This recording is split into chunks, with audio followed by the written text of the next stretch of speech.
Hello everyone, welcome to the second part of the Forza Motorsport 4 drifting tutorial. In this part me and Edmard are gonna explain how to tune your car. Last time we did the upgrading, but now we're gonna do tuning.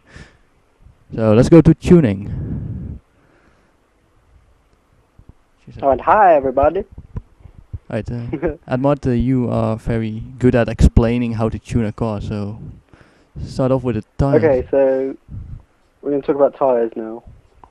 Okay, so here on the tyre screen it says the tyre pressure low and high, and it also shows you what units it's in, which is PSI, which is basically the amount of pressure it's the unit that measures the amount of pressure that is in the tyres. Now when you're racing, I asked the community one time that they said that when you're racing you want the tyres to be 32 PSI once they're heated up, because when you're using the tyres at high speed, more heat is generated in them, and that raises the tyre pressure. So basically you want to tune it so that they will go up to 32 PSI, and that's what I like to aim for. So I like to have, say Spitzy, if you put the front to about 28.5, 28. and then put the rear to like 26, and then we'll be able to go into the race and just check what they go up to when they're hot, and then you get it around 32. That'll be optimum grip, and then if you want it to slide a bit more, you can up the PSI a little bit. Or if you want it to be a little bit more grip, or you want it to feel a bit more snappy, then you can lower the PSI. I like to lower the front PSI if I want my car to be a bit more responsive. Alright, that was basically the tires. Let's move on to the gearings. The gearings, I think we can better do that while we actually go drifting, because you can't really tell what the gearings That's are true. going to be. Let's move on to alignment. The camber. Edmard, can you tell us more about that? You want me to talk about camber? Yeah. if you can. Well, basically, camber affects the stability of your car. So low camber, your car will be quite twitchy, and high camber, your car will be quite smooth as you're driving it, quite a bit more understeer, because there's less contact with the road. Because as you add negative camber, the outside of your wheels are at more of an angle, so the inside of your wheel has more contact with the road. But that does mean that the outside of your tyre won't be actually touching the road. If you have like -5 camber, then the outsides of your tyres aren't actually going to be touching the road. So basically, you're going to want that to be in the place that suits your driving style. So like me, I probably have a different camber setting to Spitzy, because we drive differently, we've got different wheels, and just the way we go about drifting is totally different. So you want to just experiment with where your camber is. Obviously keep it negative, so the more negative your car would be a little bit more stable, but people think that more camber might give you more angle, but it's really, that's not really what it's giving you. So I think we should like put it to wherever you're comfortable with, Spitzy, whatever you usually use. What do you I usually use? use like -2, -2.5, around that. Yeah. See, I usually use around like 1.2, 1.3, because I like my car to be a bit more responsive. Yeah, and what for the rear tires? For the rear wheels? The rear tyres, I like to do that actually when I'm tuning in the test drive, but as a bog standard I put it to like 0.5 negative camber. But basically I want to have a lot of contact with the road on my rear tyres when I'm drifting, so I look at the telemetry to see what kind of camber my wheels are at when I'm in mid-drift. Yeah. So if the outside wheel is more to 0, then it's probably perfect. Yeah, so we just keep that on 0 then? Or should we put a little negative? Put it to like negative 0.5. 5. Yeah, a little bit negative, and then Next thing is you can tow. test in the telemetry. I don't use any tow. No, I don't But either. I might put a little bit of tow in on the Yeah. rear, maybe. Yeah, then But, tow in. yeah, but basically tow will make your car look like, if you put like tow out on, no, if you put tow in on your front wheels, then it will look like your car needs a wee. That's basically what toe does to your wheels. So that gives you an idea. So if you think about it, if you're driving along and both your wheels are pointing inwards, then that's going to create a lot of understeer on your car. So we don't like to use a lot of toe. Some people like to use toe. Say like if you're on a controller, then it can help you be a bit more stable and a bit more controlled. But if you can learn to drift without toe at all, it will improve your speed. Right, so move on to the front caster. Yeah, the caster is like, so with the caster you're affecting the angle of the, like, say where like suspension is on the wheel.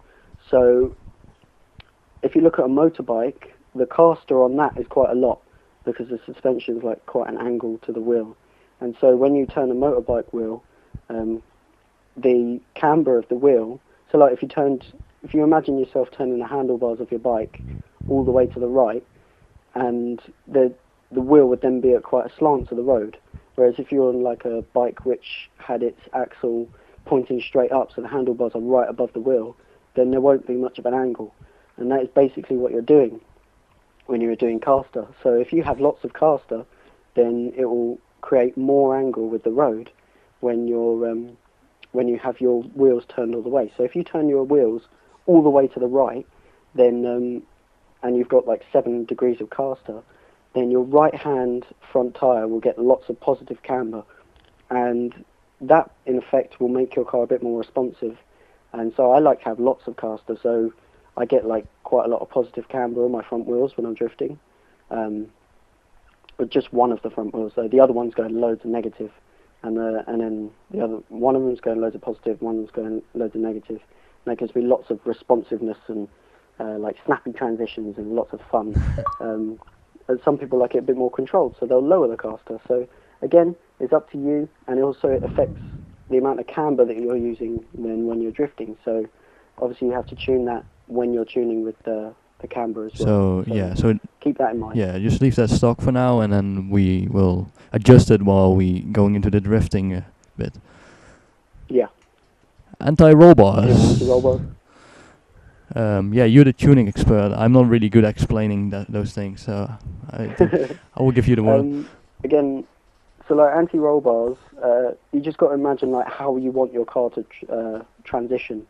Anti-roll bars is all about transition. So if you want your car to feel more responsive in the transitions, then lower your anti-roll bars. If you want your car to slide a little bit more, get a bit more understeer when you're transitioning, then you can stiffen the front and soften the back a little bit, and that might give you a bit more slip.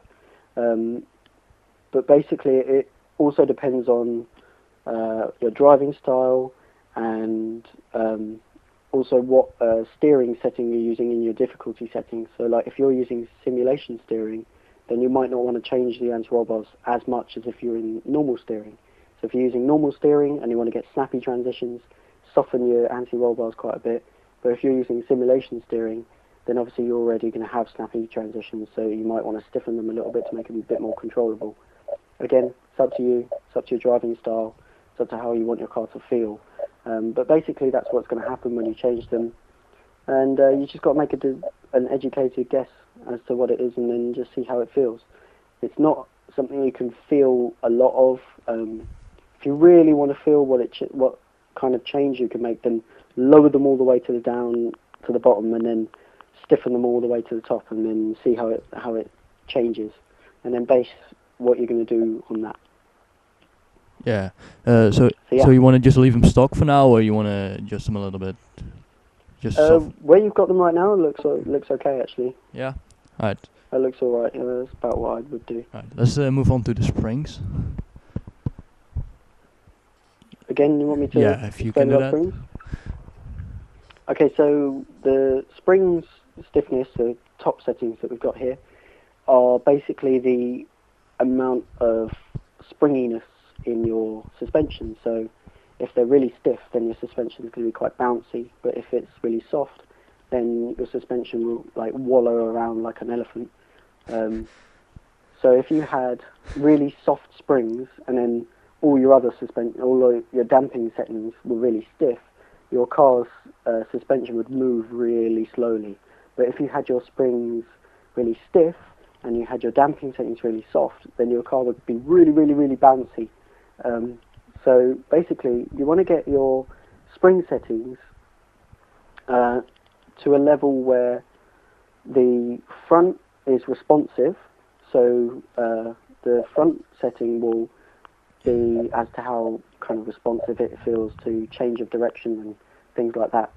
So I like to stiffen my front setting a little bit, and then the rear setting you want to soften a little bit because you want it to be kind of sitting down a little bit. So you soften the rear so that when you are drifting, the rear of the car kind of sits down a bit in it, and having a softer rear spring setting will allow for that to happen. Whereas if it was really stiff, then it would just kind of bounce up and down a little bit and it wouldn't work. So having that a bit softer would make that work. Right, so we have it like this and right that now. will Make you more stable. It looks, yeah, and we can always adjust personally, it. I would have my rear. Yeah, personally, I'd have my rear a bit softer than that. But obviously, that's personal preference. Yeah, and we can always adjust it in the drifting bit if we think it's need to be changed or whatever. Yeah. The ride height, just lower it, because the cars in Forza already look pretty high, every single car, and yeah, just lower it out. Oh, that monster truck. Damping. Okay, dampening is what we got first, the rebound. If you, I don't think anyone ever actually bothers to read what it says on the right, but it says the same thing for all of these settings. So basically the rebound is how much your wheels go how much your wheels go down from the wheel arch. So if you have stiff rebound, then your wheels won't be able to go very far down from their original point. And bump is the opposite.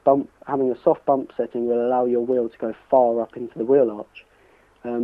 So you've got to imagine, like, how is that going to affect how my car feels when I'm drifting. So if you look at some cars, say like some cars might go around a corner and they're on 3 wheels. That's because their bump is quite low and their rebound is quite high, because their back wheel that's coming off the ground, if you imagine that rebound setting must be quite stiff because it's not allowing the wheel to go down to the ground and make connection with the road, whereas its bump is a little higher because it's letting you go down into the ground. Sorry, Spitzy, my controller turned off. Everyone will still be able to hear me. All right. Okay, so basically, that's how that works. So you would want your front rebound to be a bit stiffer, and your rear rebound to be a little stiffer as well.